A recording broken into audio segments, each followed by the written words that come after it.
दोस्तों हमारे यहाँ एक कहावत है, अपने पैर पर कुल्हाड़ी मारना। हमारे पड़ोसी मुल्क के जो जनरल साहब हैं, उन्होंने बाकायदे कुल्हाड़ी रख कर उस पर छलांग लगा दी।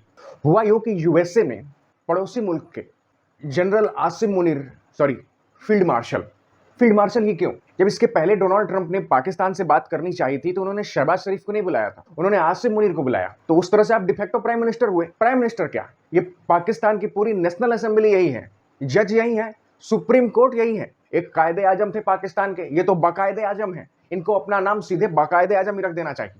यूएसए जाते हैं दोबारा तो इनके मन में जो है बड़ी भड़ास स्टोर हो रखी थी ऑपरेशन सिंदूर के बाद से, मंच नहीं मिल रहा था। तो पाकिस्तानी असेंबली में ही 60-70 लोगों के भीड़ इकट्ठा करा करके इनको मंच भी मिल गया, माइक भी मिल गया। जनरल साहब उल्टी करना चालू कर दी, ऐसी ऐसी बातें कि इनका शाहीन हथ फतह वो सब क्या चलेगा, ये मुंह से ही आधी दुनिया ले जाएंगे। एक एक करके इनके स्टेटमेंट देख लीजिए आप। मैं अगर कुछ अतिशयोक्ति कह रहा हूं तो आप कहिएगा।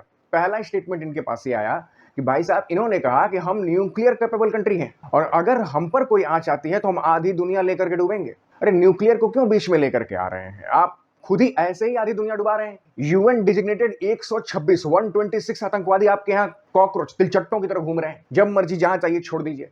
बड़े बड़े आतंकवादी समूह और बड़े बड़े आतंकवादी घटनाओं का कनेक्शन पाकिस्तान में मिलता है। आप तो ऐसे ही आधी दुनिया का बेड़ा गर्क कर रखा है, आपको न्यूक्लियर कैपेबल कंट्री होने की जरूरत ही कहां है। इसके आगे एक और देखिए, इन्होंने कहा कि अगर भारत पानी डाइवर्ट करेगा इंडस का तो वो डैम बनाएगा तो हम उसे डैम बनाने देंगे, और जब वो डैम बना लेगा हम उस पर 10 मिसाइल मारकर उसको गिरा देंगे। ओहो, अब इसमें दो बातें हैं जनरल साहब, एक दो डैम से तो पानी डाइवर्ट होने से रहा, कम से कम हमें 3-4 डैम बनाने पड़ेंगे। अगर हम बहुत तेज काम भी करते हैं तो वो 5 से 10 साल लेंगे। 10 साल तक आप रहेंगे क्या, पता नहीं। 10 साल तक आप पाकिस्तान में बचे रहें या आपने चोरी और घोटालों और करप्शन के पैसे से कहीं किसी बीच पर जगह बना ले, जैसे आपके पूर्व जनरल बना चुके हैं। बाजवा जी को देख लीजिए, राहिल शरीफ को देख लीजिए, बहुत सारे हैं। और दूसरी बात, 600+, ये आपका मीडिया कहता है, 600+ से ऊपर ड्रोन्स और मिसाइल अटैक किए गए ऑपरेशन सिंदूर के जवाब में पाकिस्तान द्वारा। एक खिड़की का कांच नहीं टूटा। आप 10 मिसाइल मार देंगे और हमारा डैम टूट जाएगा। हमारे यहाँ एक होती है फेंकने की लिमिट, पाकिस्तानियों को गैरत तो है नहीं, शर्म तो घोल रेच करके पी चुके हैं। और तीसरा स्टेटमेंट देखिए इनका, तीसरा स्टेटमेंट तो भाई साहब, एक जनरल किसी देश का, एक फील्ड मार्शल अपने ही देश की इतनी बुरी बेइज्जती कैसे कर सकता है। इन्होंने कहा कि इंडिया वो बिल्कुल एक मर्सिडीज की तरह है, उसने हाईवे पर कदम रखा है, तेजी से आगे बढ़ रहा है, और हम डंपर जैसे, कूड़ा उठाने वाला ट्रक होता है, इन्होंने बिल्कुल वही कहा, डंप ट्रक, हम डंप ट्रक जैसे हैं खुद ही। अगर वो दोनों आपस में टकराएंगे तो नुकसान मर्सिडीज का ज्यादा हो। आए इसके भाषण कोई लिखता है या खुद ही ये, हमारी तो मर्सिडीज है लेकिन तुम्हारा डंप ट्रक पहले स्टार्ट तो हो। डंप ट्रक तो कह दिया, बिल्कुल एकदम सही आपने अपने देश की तुलना की है, लेकिन उसमें भी पहले उसको इंजन स्टार्ट करना होता है, उसको आगे बढ़ना पड़ता है। वो तो वहीं अटक गया है। उसको तो यही नहीं समझ में आ रहा कि वो चाइना के ग्रुप में जाए कि यूएसए के ग्रुप में जाए। और अगर मर्सिडीज यार किसी लग्जरी कार की बात है तो लग्जरी कार में सिक्योरिटी फीचर होते हैं जनरल साहब, बड़े बड़े एबीएस होगा, एयर बैग सिस्टम होगा, तो हम तो फिर भी अपनी सिक्योरिटी देख लेंगे, लेकिन तुम्हारा ट्रक, उसके पुर्जे न मिलेंगे। ये है फील्ड मार्शल। एक तो पाकिस्तानियों की दिक्कत क्या है ना, इन्हें शर्म नहीं आती, बिल्कुल नहीं आती। पहले तो इन्हें ही शर्म से डूब कर मर जाना चाहिए था कि शहबाज शरीफ की जगह आसिम मुनीर को क्यों बार बार इनवाइट किया जा रहा है। और इस बार जो मीटिंग हुई है सेंटकॉम के कमांडर से हुई है। यूएसए के पूरे वर्ल्ड में अलग अलग कॉन्टिनेंट में अलग अलग कमांडर्स हैं। सेंट्रल कमांड का जो कमांडर है, उन्होंने पाकिस्तान के जनरल को इन्वाइट किया। उस सेंट कमांड के कमांडर, जिसको भारत जानता भी नहीं होगा, आप जानते भी नहीं होगा, हम किसको जानते हैं, बहुत जानते हैं, डोनाल्ड ट्रंप, जेडी वांस, मार्को रूबियो, टॉप लीडरशिप है। और इन भाई साहब लोगों की आतुरता इतनी है कि किसी को क्या दे दें। सेंट कमांड के कमांडर को इन लोगों ने अपना हाईएस्ट सिविलियन ऑर्डर कन्फर्ट कर दिया है, हाईएस्ट निशाने इम्तियाज।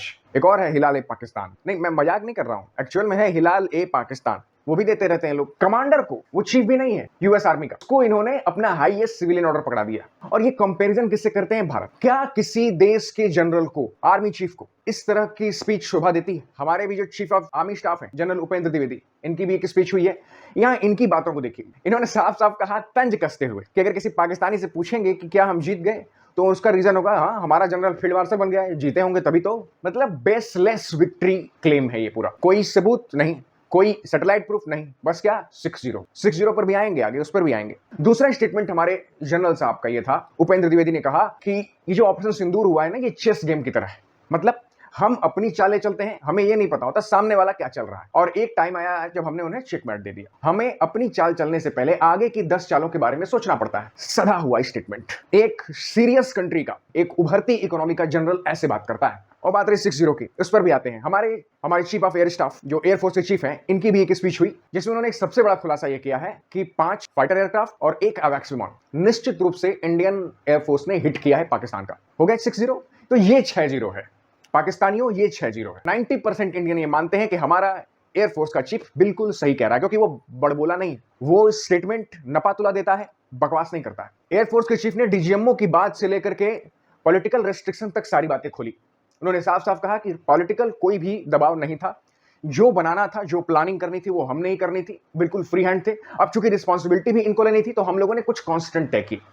इसलिए जब हमने अपने ऑब्जेक्टिव पूरे कर लिए, हमने ऑपरेशन सिंदूर को पॉज कर दिया। तो दोस्तों, हालांकि इन दोनों में कोई कंपैरिजन नहीं है, बट हमारे एयरफोर्स के चीफ और हमारे चीफ ऑफ आर्मी स्टाफ ने जो स्टेटमेंट दी है, उन्होंने ये सदा हुआ बयान दिया है। और एक तरफ ये, अब इनको क्या ही कहें, इनके यहाँ बाथरूम वॉशरूम लगता है नहीं है, ये यूएस से जाते हैं और यूएस से इनको मंच भी प्रोवाइड कर देता है। हाँ भाई, ईरान से बहुत कुछ अभी लेना देना है, तो बकरे को तो खिलाना ही पड़ेगा, लेकिन बकरे की अम्मा कब तक खैर मनाएगी, कब तक खैर मनाएगी। जाते जाते एक हमारे एयरफोर्स के चीफ का एक स्टेटमेंट है जो बहुत दुखद है। इन्होंने कहा कि हमें बालाकोट एयर स्ट्राइक में और सर्जिकल स्ट्राइक में अपने ही लोगों से ये सवाल सुनने पड़े थे कि हमने कितना नुकसान किया, जबकि हमारे पास इंटेलिजेंस था कि वहां पर कई सारे आतंकवादी मारे गए हैं, लेकिन कुछ लोगों को अभी विश्वास नहीं होता। हम उनकी तरफ से, उनके बड़बोले की तरफ से एयरफोर्स के चीफ से माफी मांगते हैं। हमारा देश आपका कर्जदार है। देश का एक एक निवासी जानता है कि हमारी हिंद की सेना बिल्कुल मुस्तैद थी, मुस्तैद है और मुस्तैद रहेगी। जय हिंद।